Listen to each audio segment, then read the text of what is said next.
Welcome, everyone. It's so great to see you all. Well, I can't see you, but to virtually be here together. And this is the first time the Arthritis Foundation has had a live Spanish language interpreting. So we're very, very happy to have that. So welcome to the Power of Food and Nutrition for Arthritis webinar. So my name is Cheryl Crow, and I'm an occupational therapist, a mom, a support group leader, and just for fun, I'm a swing dancer, and I'm also a rheumatoid arthritis patient. I've been living with it for over 20 years, plus a few other chronic illnesses. And so during this webinar, our guest expert is going to help us all better understand the role of diet and gut health in arthritis management. So we're going to learn some healthy eating tips and recipe ideas that can help decrease your inflammation and improve your overall health. And also, as mentioned earlier, we'll have real-time translation for those who prefer Spanish. So we already had the instructions for that. So before we get started, just a couple things, please, for housekeeping. Please know that all participants are muted, but if you have questions throughout the event, please put your questions in the Q&A box. And we're going to start with the presentation and reserve some time at the end for live questions as well. So we'll be able to answer your questions live, Dr. Shah and myself. And again, if you want to listen in Spanish, click on the interpretation globe at the bottom of your panel under More. So after tonight's session, you're also going to receive an email asking about your experience. So please fill out the survey in that email to help the Arthritis Foundation better plan for future events. And one of the biggest questions we get, or most frequent questions, is the session being recorded? Yes, the recording can be found next week on the Arthritis Foundation's YouTube channel and the webinars hub on the Arthritis Foundation website. So you can also view upcoming webinars, which are going to be really exciting. So last but not least, you've been asking lately whether we can provide a copy to you all of the presentation slides, since we often cover so much material in just a little over an hour. So we're happy to announce that yes, the PowerPoint from tonight is also going to be available on the past webinars page on the Arthritis Foundation website next week. So if you're used to frantically scribbling notes, you can sit back, relax, and enjoy, or if taking notes helps you pay attention, but I do that sometimes too, that's totally fine. So before we get started, we are going to do a poll. So can we go to the next slide? What is your biggest challenge when it comes to healthy eating? We'd love to hear from some of you. It looks like there's 416 people live right now, which is just really exciting. Let us know, what is the biggest challenge for you when it comes to healthy eating? Is it's too expensive, not a lot of healthy options, too much information, don't know where to start? Spoiler alert, that was me when I got diagnosed 22 years ago. Or I just don't crave things that are good for me. Oh gosh, that's me too. And then, or E, having a lot of food sensitivities. Which one is the most challenging for you? Let us know. I'll give you a second to think. And then I think, Robin, are you able to put the results up of the poll? Awesome. Okay. Oh, it looks like too expensive was a big one, but the biggest one was too much information, not sure where to start, and kind of tied with not craving things that are good for you.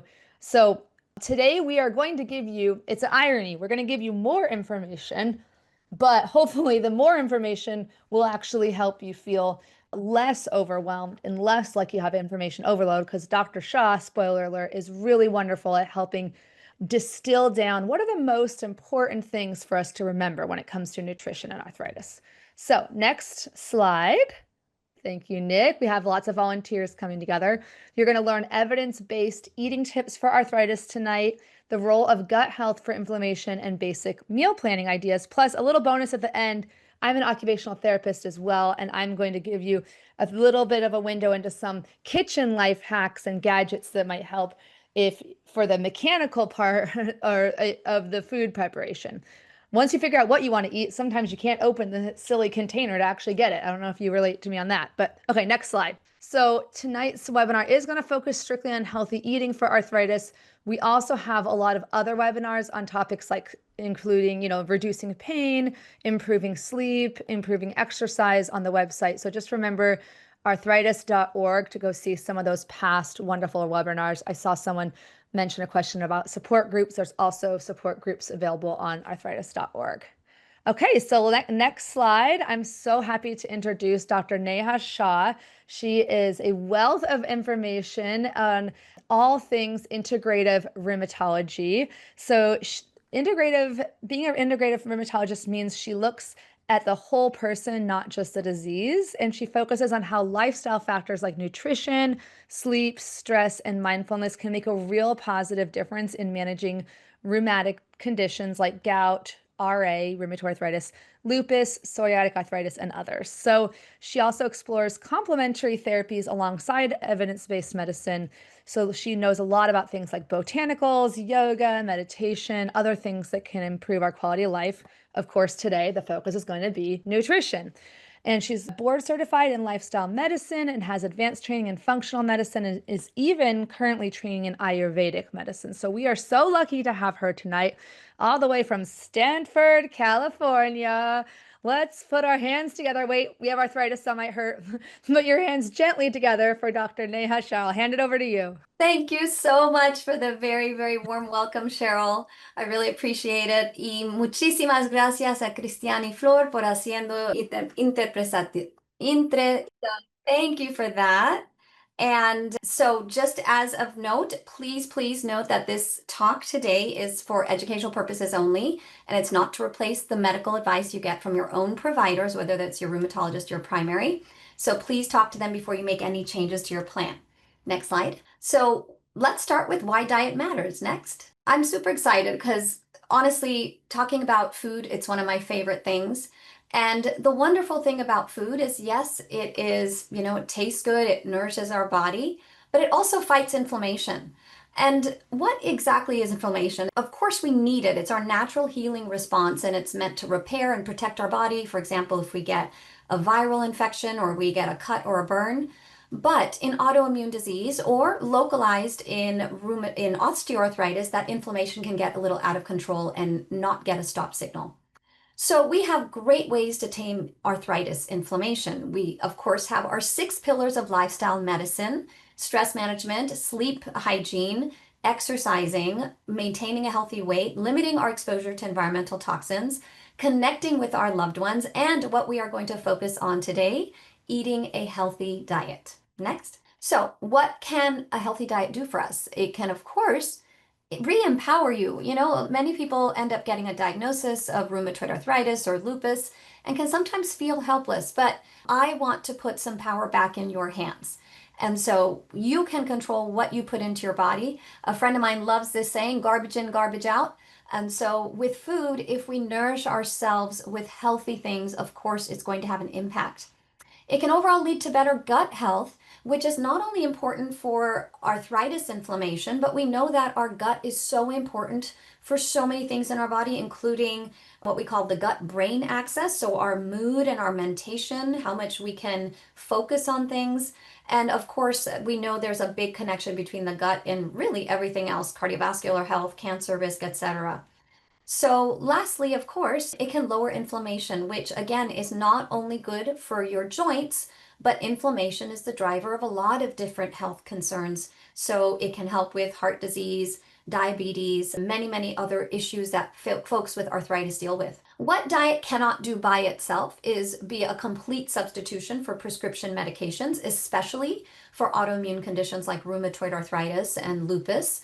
It shouldn't be the only lifestyle change that you use to lower inflammation, because we know that there can be a synergistic effect when you change not only your diet, but you start to exercise and you do some mindfulness meditation. So it shouldn't be the only thing we should focus on, but it is a very important part of the equation. And lastly, of course, unfortunately, if there is already some damage done, it may not be able to grow back cartilage or repair some of the joints that have already had some deformities, but it can halt the inflammation and hopefully slow down any progression of disease. Next. Next. So here's where we're going to start, where the evidence is. What have clinical trials in arthritis told us? Essentially, most of the clinical trials are supporting what we call whole food plant-based diets. In rheumatoid arthritis specifically, there have been quite a few studies that support plant-based eating and also some studies that support gluten-free diets specifically in rheumatoid arthritis.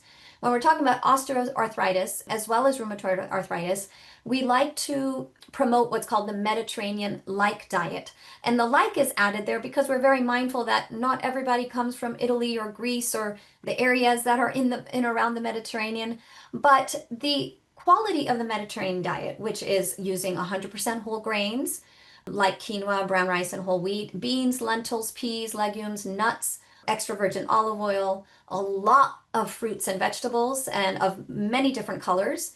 And then in some areas, fatty fish. What I mean by fatty or oily fish is things like salmon and sardines. And of course, in other areas of the world, tempeh and tofu. But any cuisine can be modeled around these ingredients. So whether you are eating more Japanese diet or Mexican food or Korean food or Costa Rican food, whatever it may be, it can be adjusted to follow the pattern that we see in Mediterranean diets.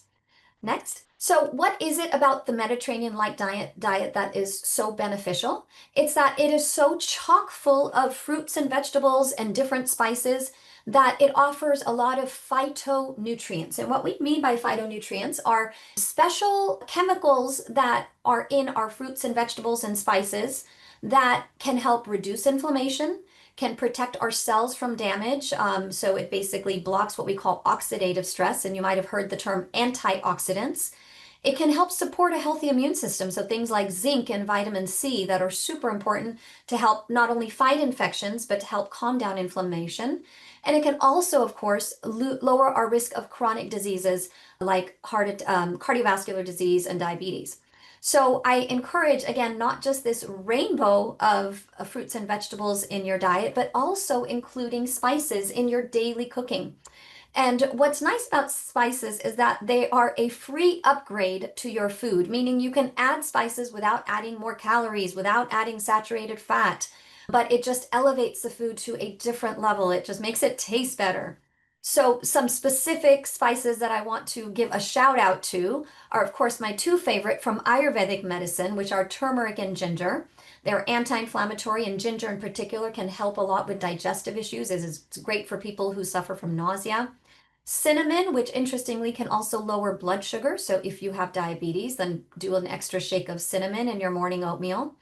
Garlic, oregano, rosemary. Something very special about cilantro. We are hearing about all kinds of environmental toxins now, including things like lead. For example, up in Michigan, we know that there was a lot of issues with lead in the water. And cilantro, interestingly, can actually bind up lead and some of the other heavy metals and allow them to be excreted from the body. Other green herbs like parsley, again, can just take a meal to another place. So keep that in mind. I will say, based on your body type, some people may not tolerate a lot of the spicy spices, right? So things like black pepper and ginger and cinnamon or garlic. So you can see what fits with your body and add the spices accordingly. Next. So what's interesting is that what is good for you is also good for the planet. So we know that this planetary health plate, this was a way of eating that was produced by the Eat Lancet Commission. This was a commission that was put together to come up with a dietary plan that could help reduce greenhouse gases. And we know that food production around the world accounts for 1/3 of greenhouse gas emissions. These are the carbon emissions that are causing us to have a hotter planet, right? What we call climate change. But the good news is that it's not all or nothing, meaning on this planetary health plate, obviously the more fruits and vegetables that we eat, it's going to be better for the planet because it takes less land, water, and other resources to grow soybeans and bell peppers and beans than it does to produce beef. And this planetary diet does account for a little bit of dairy and animal protein, so it doesn't mean folks have to become vegan. But in the United States, which is the highest consumer of meat around the entire world, If, as a country, we ate just 1/4 less meat, it would actually save 82 million metric tons of greenhouse gas emissions each year. Imagine what kind of impact that could have. So just remember, what is good for you is good for the planet. This particular way of eating, where your plate is more vegetables and whole grains and starchy vegetables and limited amounts of these other things, also decreases your risk for heart attack, diabetes, obesity, cancer, and overall mortality. Next. So one thing that is important to do is read labels, because of course any company that's out there producing food, they're all about the bottom line. They want to make money. So we as consumers need to learn how to be smart. I always like to use the word turn and learn. When you're buying food, it's important to read the labels. So the things that I would say you should think twice about is white flour or refined flours. That's the opposite of whole grains, added sugar, artificial sweeteners, trans fat and saturated fat. And the good news is that many countries, including the United States, have actually banned trans fats now from being included in any foods because of their high connection to heart disease. But saturated fat, unfortunately, is still present in many, many foods. Red meat, processed meats, and alcohol. So as an example, this photo of these hot dogs, it says no nitrites added, which can add to various different problems with our gut and inflammation in the body, but it has nitrates. It is a processed meat. The other thing is a lot of folks are trying to eat less sugar, but they'll get sweetened foods that have sugar alcohols. And more recently in the news, sugar alcohols, things like erythritol, mannitol, xylitol, most of these end in an OL. They have been linked to an increased risk of heart disease and stroke, and they also can cause some gastrointestinal upset. So be mindful of that, and you can turn and learn and read. So even though it says there's 0 added sugars, this particular product that this label came from had 15 grams of sugar alcohols. And then last thing, if you're trying to increase your whole grain intake, be mindful, because there can be marketing ploys. Something can still use the whole grain label as long as it has at least 8 grams of whole grains, but it might still have actually more refined grains in the product. So look for labels that have that 100% whole grains to give you much more fiber. Next. So the other thing that's been a lot in the news these days is seed oils, and they seem to have been vilified. And I feel like seed oils like sunflower seed oil, safflower oil, canola oil, corn and soybean oil, they've kind of gotten a bad rap because they have been linked to an increased risk of heart disease and stroke, but it's often because they can be found in many processed foods. And it might be a lot of the other ingredients in these processed foods that may be contributing to these health risks. So, the refined flours, something being deep fried, which actually that deep frying and that high heat can cause other changes in the foods that are, carcinogenic and cause more inflammation. But if you are using seed oils in moderation at home in your own cooking, which typically isn't as high heat as in a commercial kitchen, they are actually safe, and in fact have been found in studies done on cardiovascular health to actually be beneficial and much better than using saturated fats like lard and butter and other saturated fats like palm oil. So, and the important thing to think about is also our overall intake. So we can get some of the omega-6 fatty acids that are in these seed oils, but we should also boost our omega-3 intake with things like walnuts and flaxseed and chia seed and olive oil. So keep that in mind. And the last comment I want to make when cooking with oils is it's important to keep in mind the smoke point of any given oil when you're cooking with it. So something like extra virgin olive oil should only be cooked up to like mild to medium heat, whereas things like avocado oil or sesame oil can actually tolerate much higher heat. Next. So some of you on this call might actually have gout, not osteoarthritis or rheumatoid arthritis. And I just want to be very, very clear that gout is so connected with our diets. Why? Because it is driven by uric acid levels, which promote inflammation when they settle and crystallize in our joints, very often the big toe, but it can also happen in other joints, the knees or finger or wrist joints.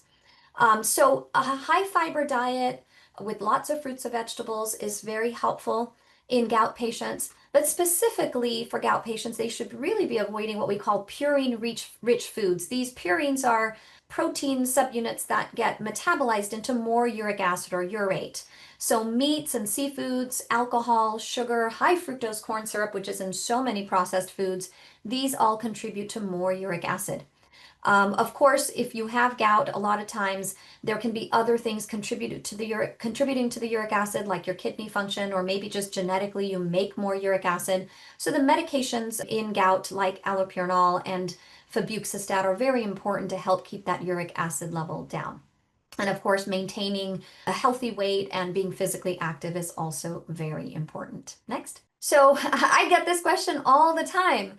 What about gluten? What about nightshades? Because you get on Dr. Google and you read about this if you have arthritis. So, of course, if you have celiac disease, you should not be eating gluten.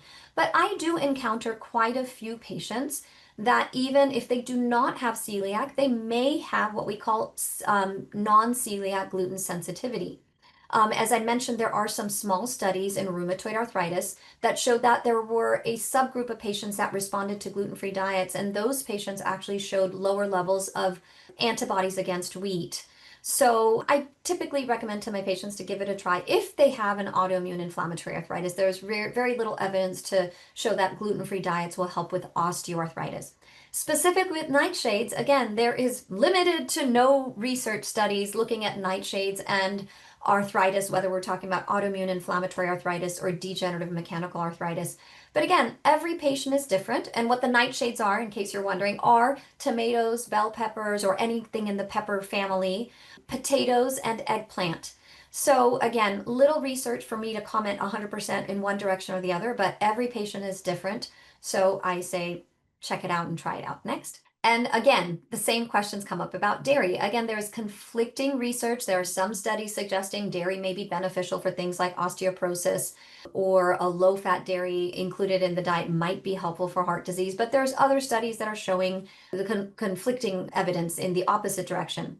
In my experience as an integrative rheumatologist, and also someone who's now studying Ayurveda, dairy, cow's dairy in particular, and particularly, I guess the majority of the breeds in America are A1 casein producing cows, that it can be inflammatory, particularly for my patients with autoimmune inflammatory arthritis.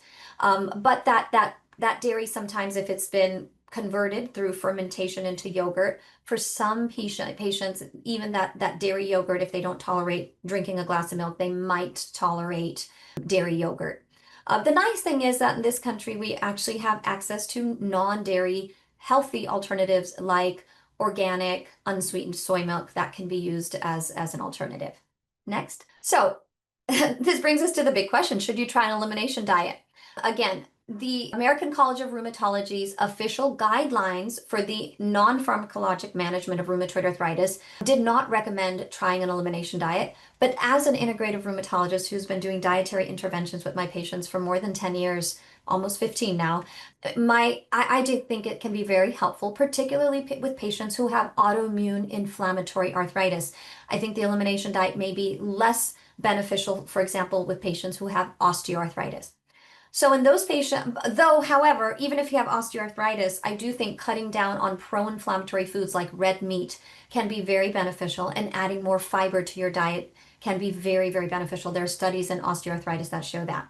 So meat, dairy, and sugar, these do not have asterisks, because if you have any kind of autoimmune arthritis, whether it's rheumatoid, lupus, psoriatic arthritis, ankylosing spondylitis, I think there may be benefit of trying an elimination diet in cutting out meat, dairy, and sugar.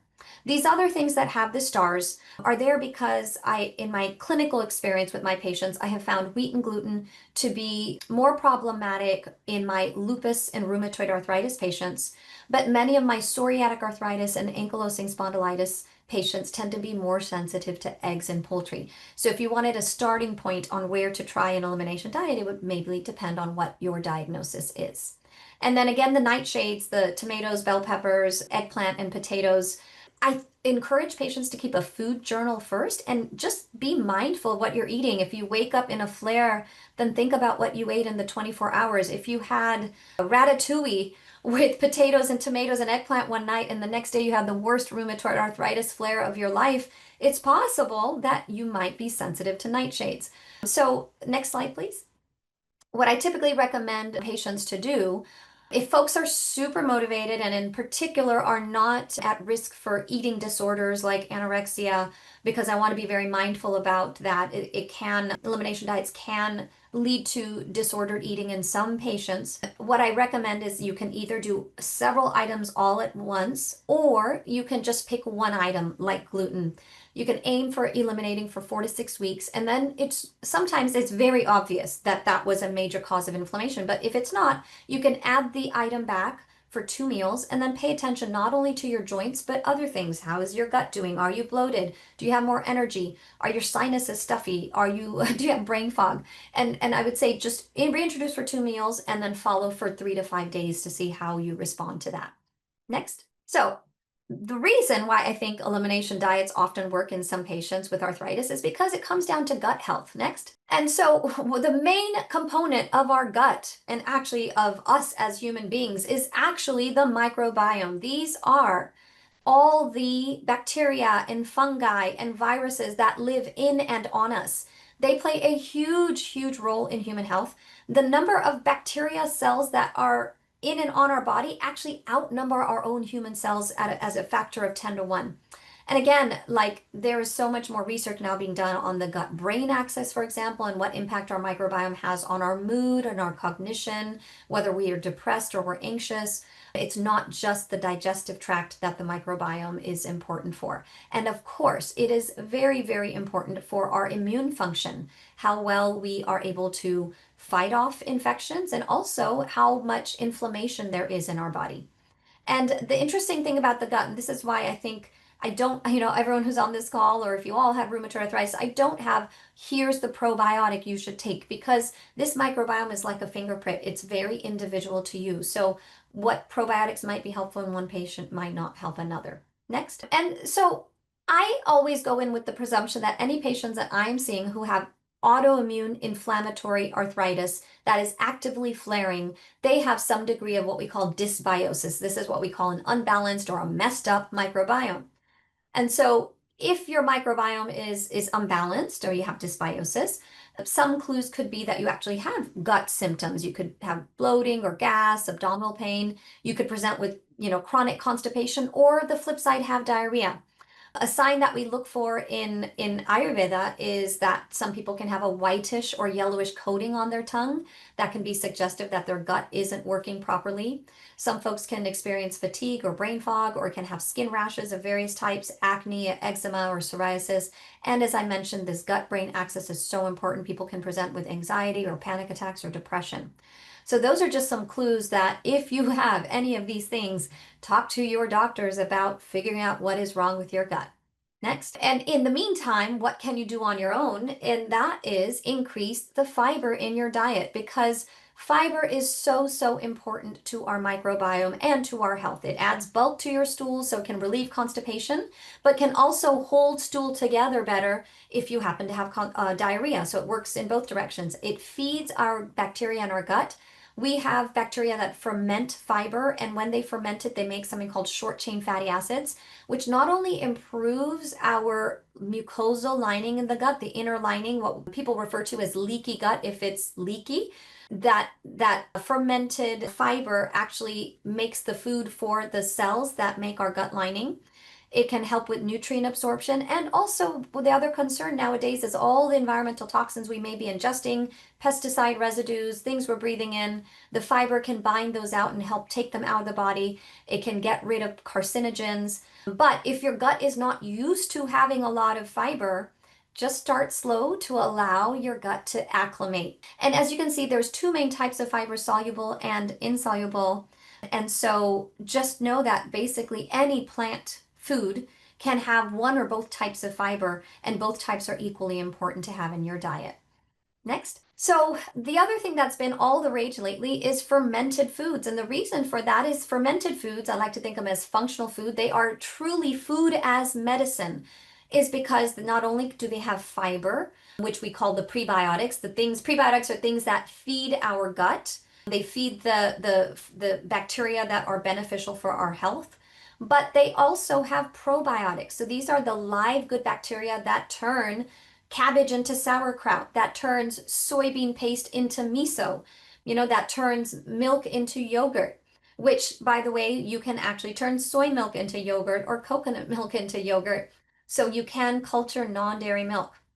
These probiotics aid with our immune function, both in terms of bringing inflammation down, but also in folks who have allergic diseases like asthma and allergies and eczema. It can help with that.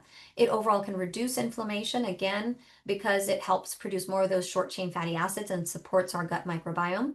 And some examples of some delicious fermented foods include things like yogurt and kefir, again, both of which you can find non-dairy versions of if you are trying to eliminate dairy. Kimchi, sauerkraut, beet kvass, miso. My recommendation is to eat these kinds of foods as often as you can to just help keep feeding your gut.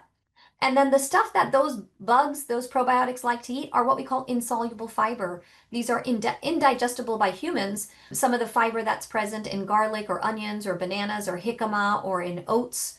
And those are the things that are the prebiotics that keep those little critters alive. Next. And the other thing, so I'd already once mentioned this idea of leaky gut, or in modern day medical terms, what we call intestinal permeability. And as you can imagine, the more leaky your gut is, the more your immune system is being exposed to lots of things, bacterial byproducts, undigested food, and the more upregulated or intense your immune system will be, which would lead to more inflammation. So in addition to diet, sometimes what I will have my patients do is for a short period of time, maybe 2 to 3 months, I will have them support their gut health using various different ingredients or supplements that support that intestinal lining, things like aloe vera juice or something called deglycerinated licorice, which is a safe form of licorice that is not bad for your kidneys and blood pressure the way straight licorice can be. Slippery elm or marshmallow root, and L-glutamine. It's an amino acid that is one of the primary food sources for the cells that make up our gut lining. If you happen to have acid reflux, there are which keep you from eating the things that you want to eat. Of course, avoid the foods that trigger your acid reflux, but you can also try products that are made from alginate. It's an algae products, things like Reflux Gourmet or Reflux Raft.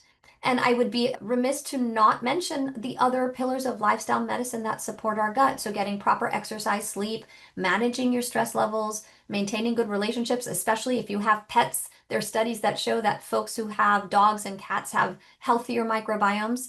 And of course, reducing toxins. And hopefully there will be a talk from the Arthritis Foundation coming up soon to cover that topic. Next. So a couple of other things next that I'd like to cover. If you decide you want to go 100% plant-based, what we refer to as vegan, as opposed to whole food plant-based or plant forward, that still includes some, maybe dairy products or egg products in your diet. If you are 100% plant-based, 100% vegan, then there are a few nutrients of concern.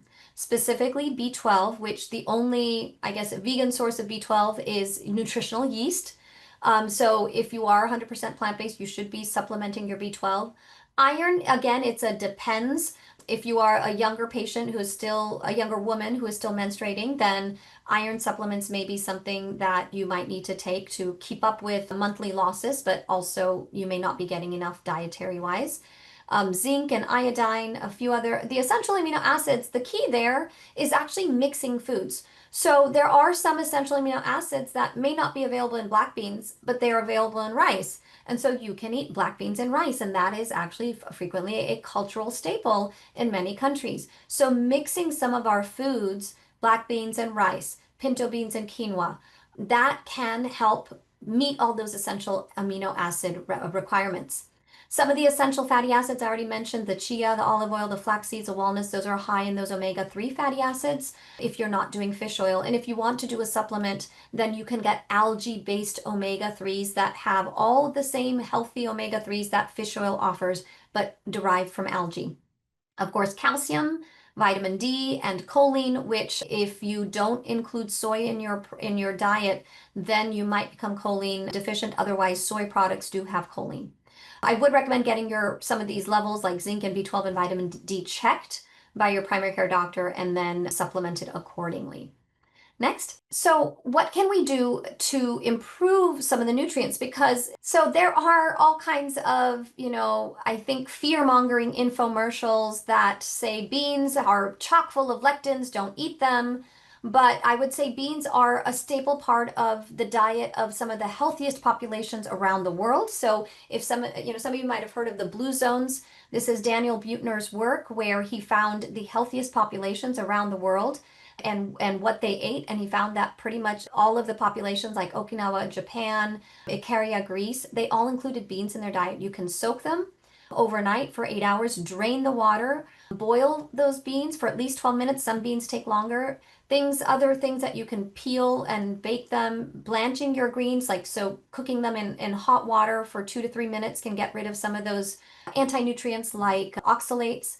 Keeping your potatoes in a cool and dark place, sprouting your beans can help improve the nutritional value. And of course, fermenting and pickling, which not only helps the nutritional value, but helps you get those probiotics. Next, I already mentioned combining foods. And again, that allows you to improve your intake of iron and vitamin C and zinc. Particularly grains and lentils are higher in zinc. You can combine them with the garlic and onions and carotene rich. So like the carotene rich vegetables are the orange or yellowish colored vegetables like sweet potatoes and pumpkin.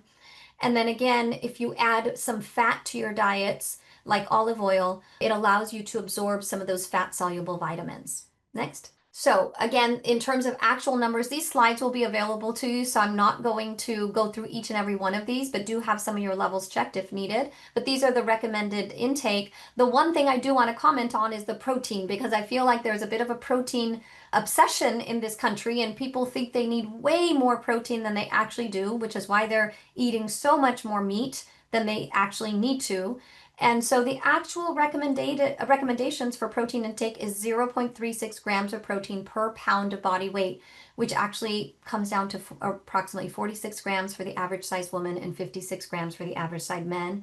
And that is actually an overestimation. The 0.36 is a buffer, meaning we probably need a little bit less than that, but they wanted to account for things like pregnancy or weight building, or if you're older, an adult losing muscle. But again, there are resources on past webinars that you can look for more details on this. Next. And again, coming back to beans, the magical fruit. I think some of you might remember the rest of that little limerick. But again, I do think it is fantastic to add beans back to your diet. That soaking before cooking is crucial. I will tell you, my family are much more pleasant to be around when we soak and cook our beans at home as opposed to if we happen to eat out and got canned beans from somewhere. Not to say canned beans are fine, but they can, be a little bit more difficult to digest. Rinsing and cooking them, you can add a little bit of baking soda to the cooking water, which can help reduce some of that gassiness. And again, starting low. And then my favorite thing, especially coming from an Ayurvedic background, is adding more digestion friendly spices, which Ayurvedic or Indian cooking, oftentimes the spices are added not just to make things taste good, but they're added medicinally. Things like cumin and fennel and ginger to help reduce gassiness of foods. And of course, some foods like tempeh and tofu and lentils, particularly the smaller the lentils, they are much more easily digested. So if you're just getting started with adding lentils to your diet, go with the smallest ones possible. Next. So this brings me to toxins, and I'm going to just very briefly go through just a few of these. Everyone's talking about plastics in our environment and how they contribute to heart disease. And so just and also just for the environment, try to reduce your single-use plastic and avoid excessive packaging. And then those melamine sponges, Mr. Clean sponges, it turns out they actually are releasing massive amounts of microplastics into the environment because they basically crumble. Don't microwave food that is in plastic containers. Transfer them to glass first and try to store your wet stuff, especially wet fruits, vegetables, food in glass things. Cook in cast iron or ceramic pans instead of a lot of the nonstick pans that have these forever chemicals that are not good for us or the planet. You can filter your drinking water and choose glass or steel bottles. And then you can rinse your produce with baking soda and vinegar to help reduce some of the pesticide residues. Next. So there are a couple more resources that will be available to you on your resources page, thinking about eating cleaner food with less pesticide and herbicide residues. Next. And so the last thing I want to leave you with is meal planning, because it is, sometimes a struggle to figure out what am I going to cook that's easy. Next. And so a couple things for saving time and money. Buying in season will definitely save you money. If you try to buy a small little container of organic blueberries in the middle of December, you can certainly get them because they're being shipped over from Chile, which has delicious sweet blueberries. but the, carbon footprint of getting those blueberries to your grocery store was quite high, and you were paying $9 for that tiny little carton. Instead, you can buy your blueberries in the summer, and in the winter, buy a bag of organic frozen blueberries from Costco. Again, buying frozen over fresh. If you have access and have the funds, of course, buy fresh, but think about frozen, like those frozen blueberries at Costco. You can look into a local CSA, which is feeding you seasonally. So those community supported agriculture, they can deliver a box to your house, or they might have a meeting point. Cook in bulk so that you have leftovers for multiple meals. Ayurveda recommends eating fresh all the time, but some of us don't have the time or energy to do that. So cook in bulk. Try to eat your leftovers within a day if they're refrigerated. If you freeze them, try to use them up within 1 week, maximum 2 weeks. I love one pot meals, so sheet pan vegetables or cooking with an Instapot, which is an electric pressure cooker. You can buy pre-prepped ingredients, which does save time, but sometimes is a little bit more expensive and does use up a little more plastic. And then if you're eating out, choose wisely. I have to say, I'm happy to say that Chipotle uses compostable materials, and you can actually get a healthy meal from a fast food place like Chipotle. Now, the time-saving gadgets, Cheryl's going to get into more next.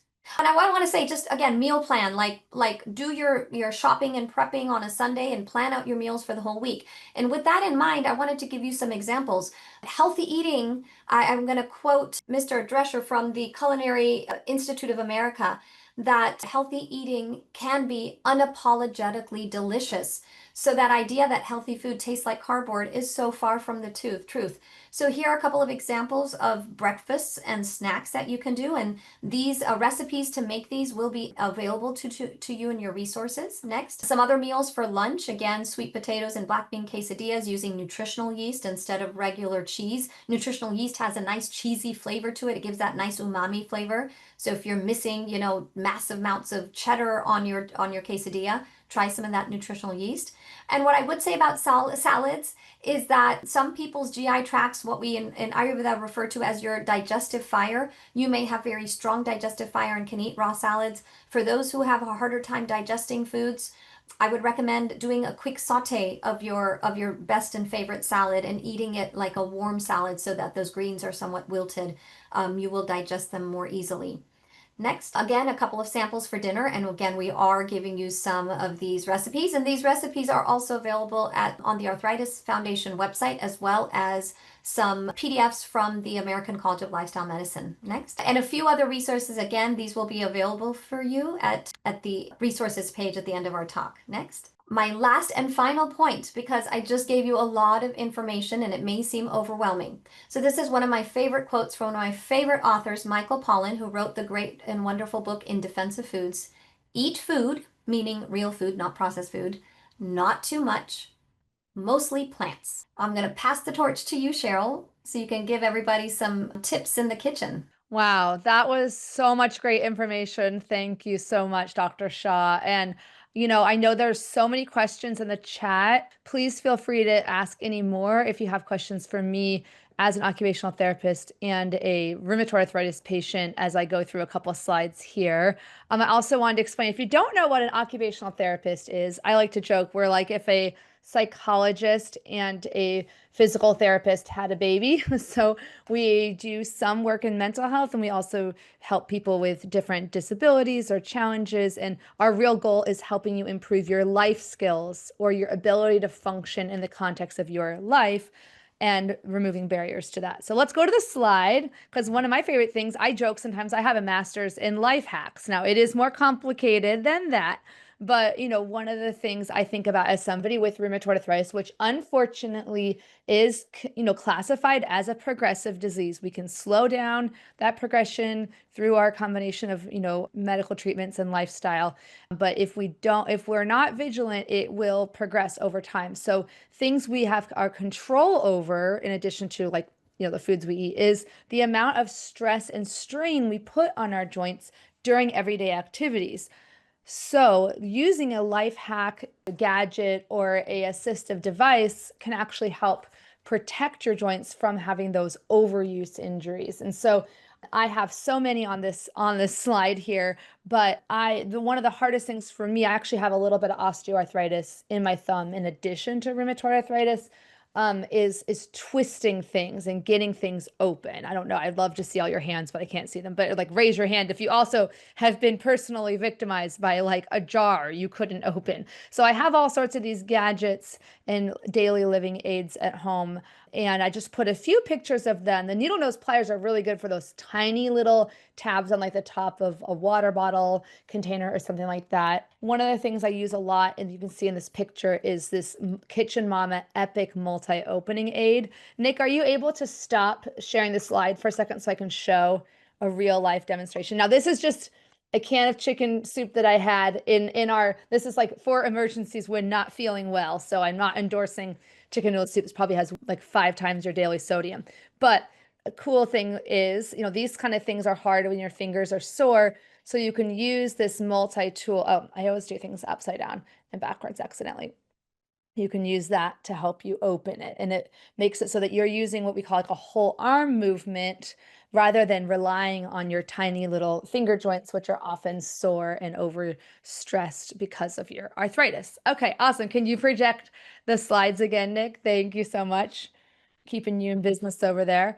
Okay, let's go to the next one. There's so many cutting and peeling tools out there. Oh shoot, I forgot to grab it from my kitchen, but it's sometimes called a right angle knife or an upright knife. This is super helpful if you have CMC or carpal metacarpal base of the thumb osteoarthritis, which is really, really common form of osteoarthritis as people age, or it could also be from overuse, even like kind of associated with things like mommy thumb or thumb strain when you've been lifting something, whether it's a pet or whether it's a child. So point being, what instead of having to grip the knife with your thumb between your thumb and your pointer finger, which is like promoting that for rheumatoid arthritis, that promotes ulnar drift, which we don't want, which is drift towards the pinky side.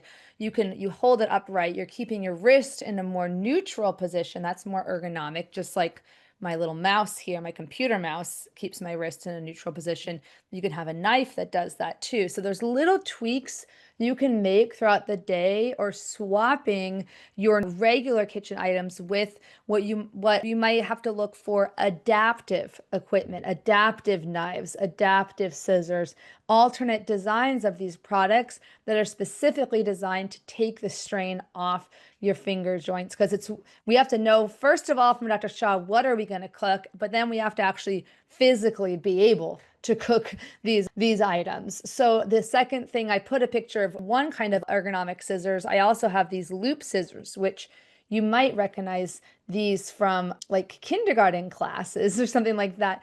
But actually, they're typically found in preschoolers' classes and stuff, but they make large ones, adult size too, which again take the stress off of your thumb joint. And yes, I will give you the link to the computer mouse I use. My website's called Arthritis Life, and I have links to all my favorite products. This one, I can't remember the name off the top of my head. And just a little other example is the pizza cutter. Okay, let's go to the next slide. Nick, thank you so much. Another couple assistive tools I actually wanted to show you. I'll explain what those three are. So if you can use a built-up handle or foam, that's really a helpful thing, because you can buy this foam tubing and place it on a variety of objects to give you a wider grip. Can you, Nick, take the slide off so I can be bigger? So this, for example, I actually have it on my eye makeup container, right, or eye makeup thing. So I can hold it. This is called the built-up handle, or the foam tubing. You can place, it's a little hard to get it on there sometimes if your fingers are sore, but it's an easier to grasp the object when you have that wider grip, that wider surface area. You can also use that on things like pens or pencils. The other thing I showed is a Dicem, or a grip material. I happen to have this from years ago, but it was after the Arthritis Foundation changed to the color green. It's a jar opening aid. So this gives you some leverage, makes it easier to twist the caps off of things.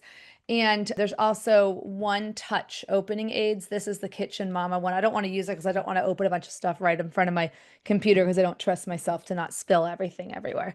So I showed you some gadgets and objects, but I also want to remind you that you also have a choice in how you interact with the objects in your kitchen or in your life. So for example, instead of holding something instead of holding a mug with one hand like this, that's promoting that ulnar drift and putting a lot of strain on your knuckle joints. You want to think about distributing the force across multiple joints. So using two hands instead of one hand.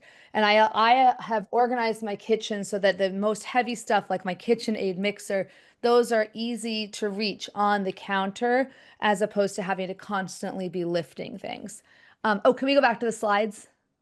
And then we're very close to being able to have Q&A, so I can't wait for that. But I want to make sure to give you one more slide I think I have. Oh yeah, wide handles. Yeah, peelers. Okay, next one.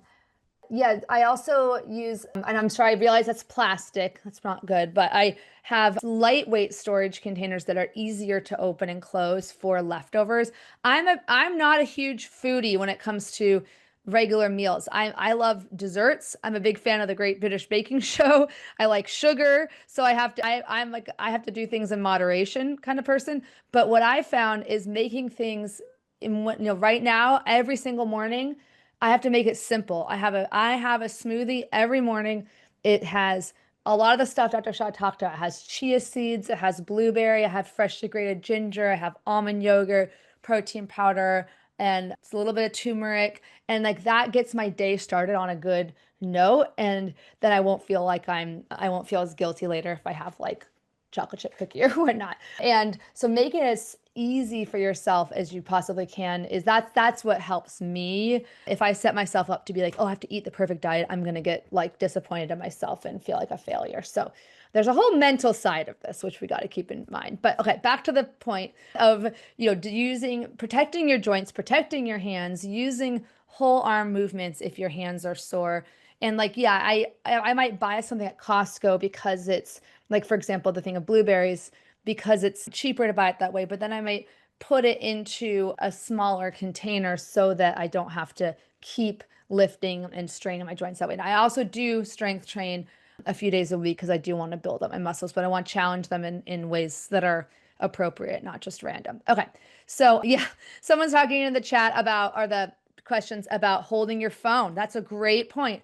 I have a magnetic phone stand that I use. So I put it on my phone tripod so I don't have to hold the phone. This is a lot of force over time going down, and you're having to squeeze with those sore joints. Okay, next slide. Keep us on track, Cheryl. Okay. Oh, yeah, Dr. Shaw, we're going to ask you in a second about these. I like to use the freeze-dried or some of these spices and things because, again, it eliminates you having to sit there and chop everything up.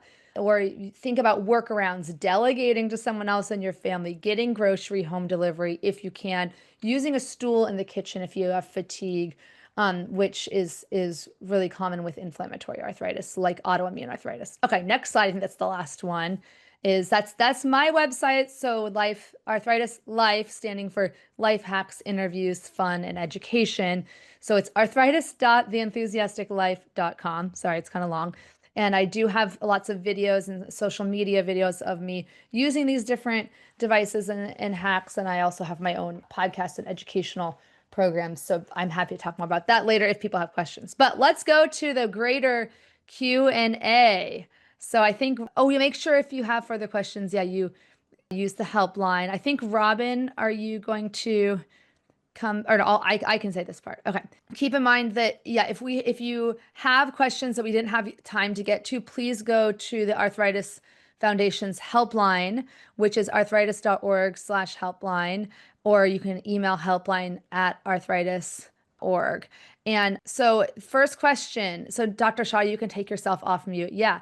Are dried ground are dried and ground spices okay, or are fresh spices best versus spices that are not fresh?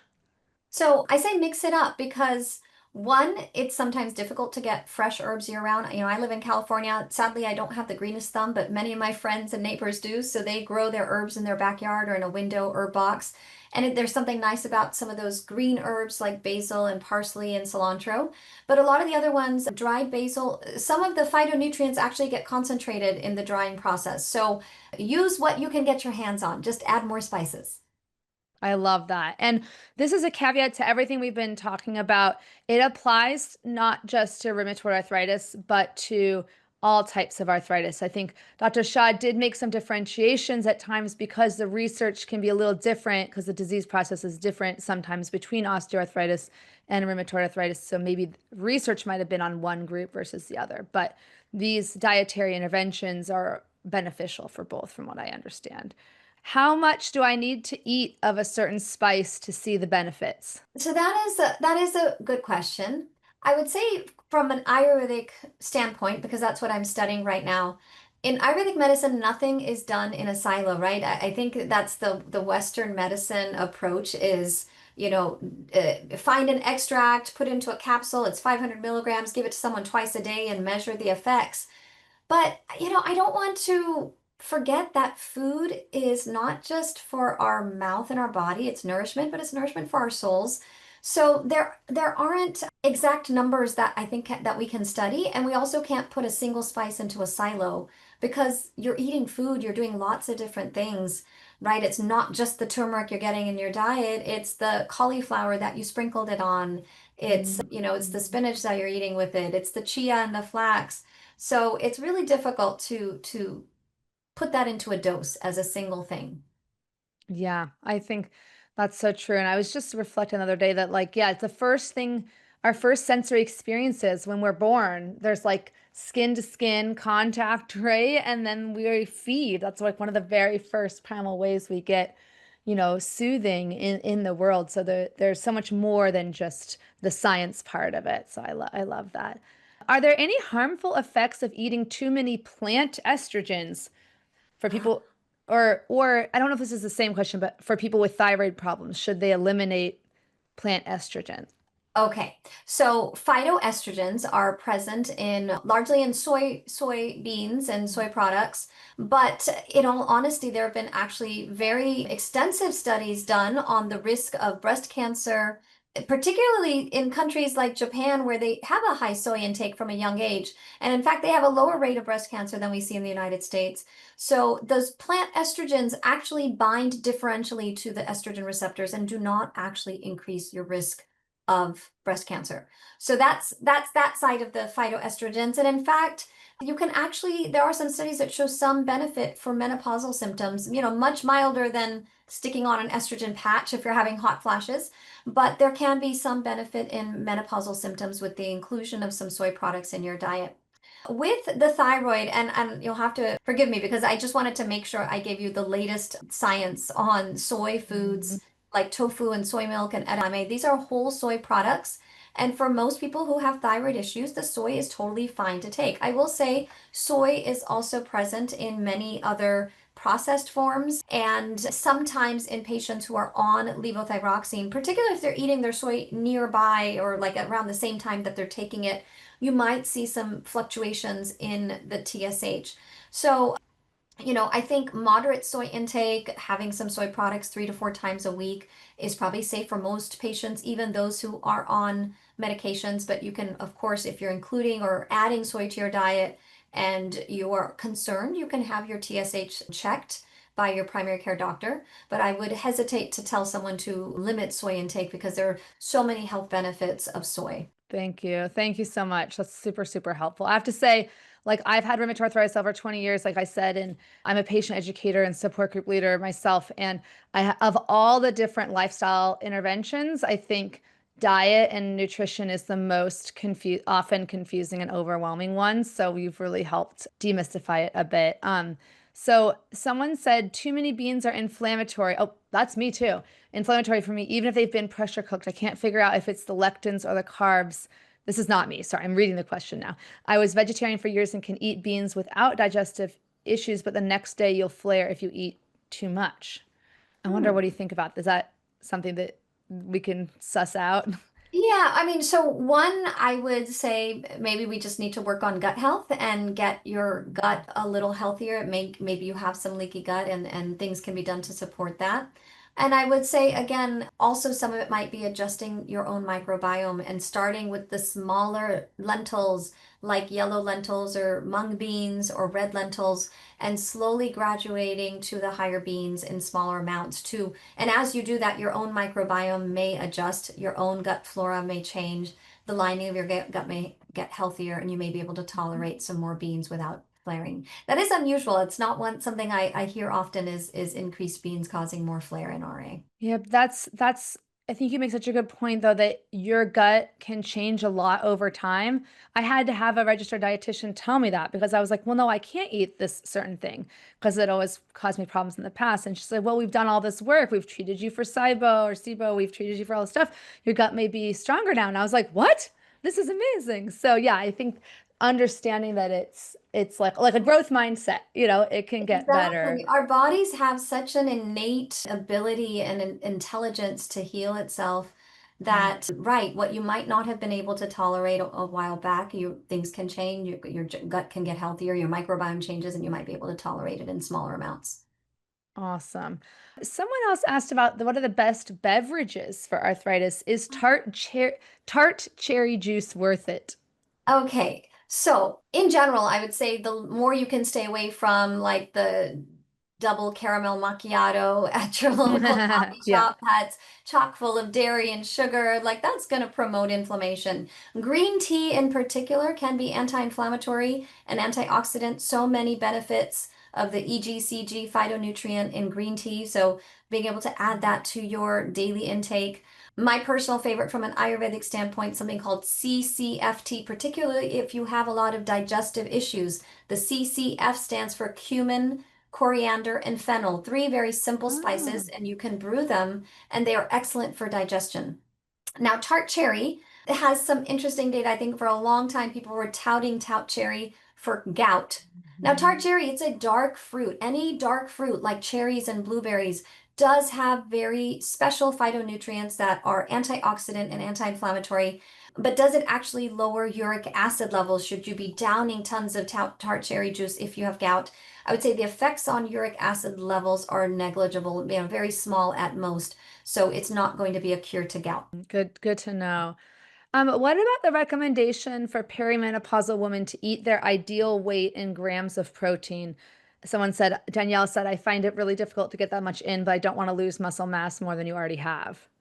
Right. So I can't say that I'm an expert on menopausal muscle changes, but seeing I just turned, 51, it's something that I've been thinking about more recently. And I watched a podcast with Stacy Sims, who is a PhD researcher in women's health, specifically women's exercise. And the interesting thing is a lot of around menopause, you actually don't necessarily lose muscle mass first, you actually lose muscle strength, and it has to do with estrogen and hormones and other things. But that being said, not just women, but all of us, men, women, otherwise, as we age, we can lose muscle, and there may be slightly higher protein requirements for combating what we refer to as sarcopenia.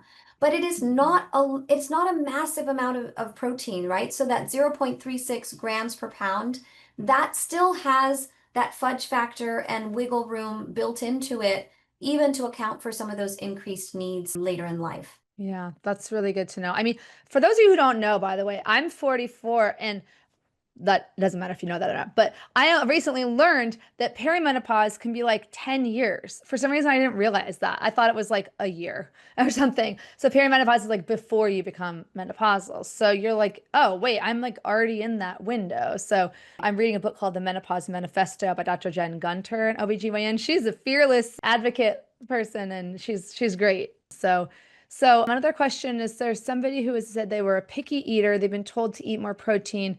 I can eat just chicken and turkey all the time and fish, only like shrimp. I can tolerate any suggestions. I know I'm not going to give up meat completely. Yeah, and that's fine. I mean, like I said, one of my favorite things, and I didn't include in the slides, we were trying to cut them down, but if any of you are interested, look at the Blue Zones Food Pyramid. And it's a fantastic pyramid that even for those folks who are not ready to go 100% plant-based, right? So there's the standard American diet, what we refer to as the SAD diet, and Yeah. there is the 100% whole food plant-based diet on the other end. And in between there is a spectrum. And we just want people shifting from one side to be closer to the other, both for their own health and for planetary health, right? So if you're a picky eater, I would just say everything can be delicious. It's all about how you prepare it, how it's cooked, and using different spices. My kid loves barbecue sauce, so we find one that's very low in sugar and We'll do tofu steaks with barbecue, like basted with barbecue sauce. So there are ways and to expand our palates. And so even the pickiest of eaters, I think we can have breakthroughs in finding things that taste good and still provide enough protein.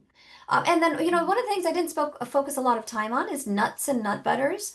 That is an excellent source of protein. So, my husband's been wearing a CGM and has been trying to be like lower carb. I'm 100% plant-based. He is vegetarian, or what Lee likes to call vegan 85, like 15% of the time. Mm-hmm.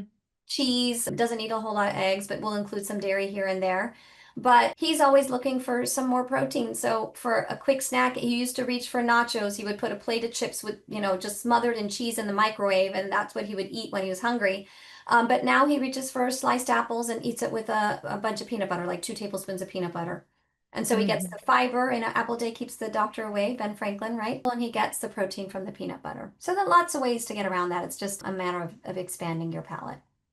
Yeah, and I do think when someone asked about the picky eating, I have to put in a plug for occupational therapy as well. We have protocols for they're typically done with children, because the children being picky eaters is a little more common than adults, but it's completely possible, and it happens. I mean, there's just more pediatric practitioners who do this work, but there's a kind of protocol, just exposure, sensory exposures, just like you would do with like a OCD type exposures, where you slowly become, increase your window of sensory tolerance to different food textures, smells, and oral motor sensations and stuff like that. So it is, Yeah. something you could work with an occupational therapist or a mental health therapist or someone else to help expand your window.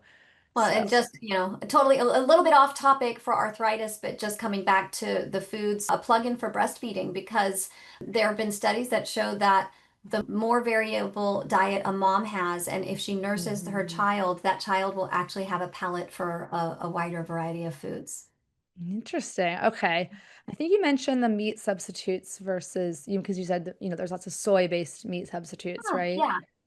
yeah. So Yeah. yeah, I get asked this question about meat alternatives, and to be fully transparent, my husband used to work for Impossible Foods, and we still have stock, though he's no longer at that Oh, company.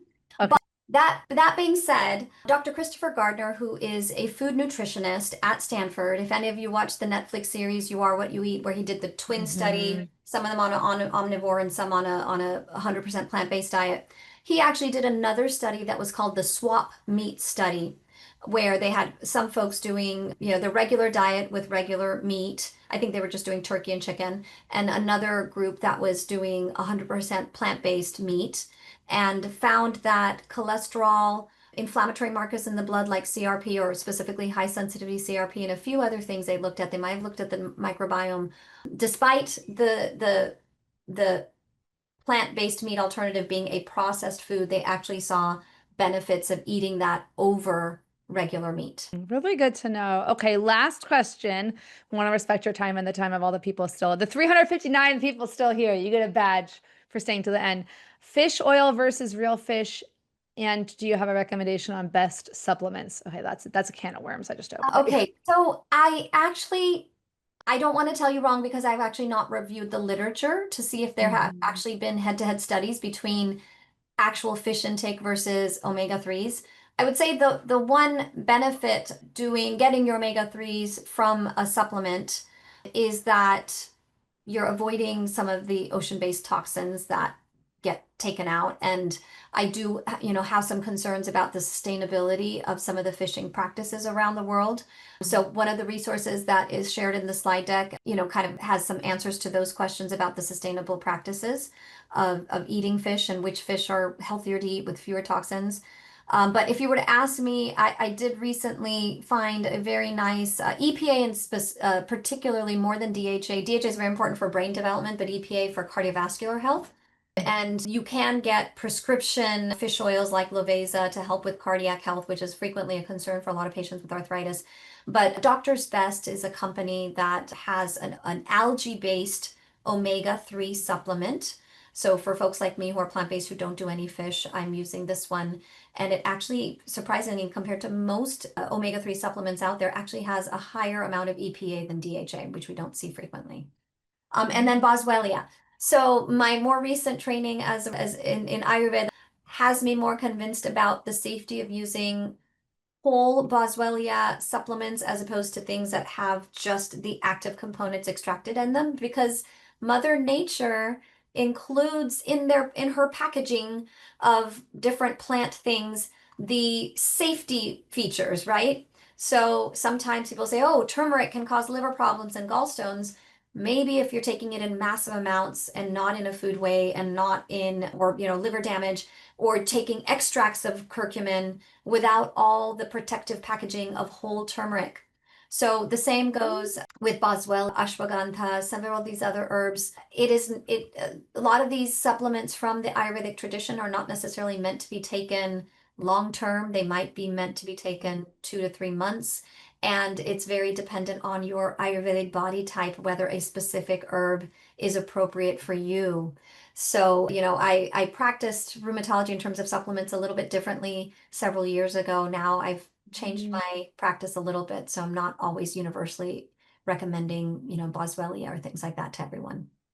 That's really well, and that's a sign of a good practitioner is one that's changes their practices in the face of, learning different things and new evidence. And I would say just one thing to remember, everyone. Sorry, this is just me being paranoid, but just because something's natural doesn't mean it's safe. There was a woman that the news reported on that was hospitalized for taking high doses of turmeric supplements, like without any, because it can cause liver toxicity. Like just because a supplement is quote unquote natural, you still need to be talking to your medical team and making sure that this is you're doing it in a way that's going to be Right. safe. And So this is why I love culinary medicine because there is very little risk of toxicity when you're using something in a culinary way, but you can certainly Mhm. get benefits from it, especially because things work synergistically, right? Having turmeric and ginger together, both are anti-inflammatory. Turmeric and black pepper, the black pepper helps Yeah. increase turmeric absorption. So thinking about food as medicine, and then occasionally doing supplements when they are appropriate, but that discussion about supplements should probably happen with your doctor. Yeah, great point. Well, thank you so much. In honor of Taylor Swift's album coming out tonight, I'm bringing out the sparkly microphone to say thank you again, Dr. Shaw. And Nick, we have just a couple conclusion slides to put up. But can we put the slides 52 back up really quickly just to remind you about the upcoming webinars? So on October 23rd, Arthritis Foundation is going to be hosting a webinar on coping with the emotional toll of juvenile arthritis and juvenile idiopathic arthritis and related rheumatic conditions, which is going to be wonderful. I was diagnosed at 21, but still felt like a kid in many ways when I was diagnosed. I should have gone to something like that. November 20th, aging gracefully with arthritis. I hope to achieve that at some point. I guess we're aging all the time. So thank you so much and for having those Arthritis Foundation. Go to arthritis.org/webinars to go to those, to sign up for those. And then there's also the virtual connect groups. Those are like support groups, and some of them have more of a specific focus, like the newly diagnosed group. I think that's a fantastic with different themes of the event. So there's going to be on October 9th, Arthritis Basics. And there's also a support group or a virtual connect group for raising a child with JA. And that's going to be October 21st. And then there's also Movement Matters group. And these are all mostly run by patient advocates, patients that have been trained in how to lead these groups. And they're a really great way to get support and learn more coping strategies and make friends with other people in your community. I have a friend I made through one of these groups that we still get together. We do the Jingle Bell Run together. And, so some of them are based in your geographic area. Others are just like open online. So there's more than 50. First I said 50 plus. Wait, they're for everyone, not just 50 plus. There's 50 plus groups for people with arthritis. So connectgroups.arthritis.org. And then last slide is about the survey. Please let us know. I mean, I can attest, like I'm just a volunteer over here, and Dr. Shaw too is, we don't work for the foundation, but I know because Robin told us they look at the survey results, and they use those survey results from your feedback about these events to help inform what are going to be the topics next time. Do we want to have a whole one on supplements, or do we want to have a whole one on fatigue? That was one that came up. So they do look at them. The people who work and volunteer for the foundation look at the survey results. So your voice will be heard. Okay.